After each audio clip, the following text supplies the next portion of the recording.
हरि जी के रहन हमरा, हरि जी के रहन हमरा तनिको न भावता। केहू रहे भूखे केहू भर पेट पावता।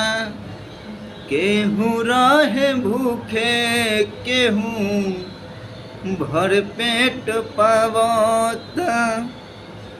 प्रभु जी के रहन हमरा तनिको न भावता। प्रभु जी के रहन हमरा तनिको न भावता। केहू रहे भूखे केहू भर पेट पावता। केहू रहे भूखे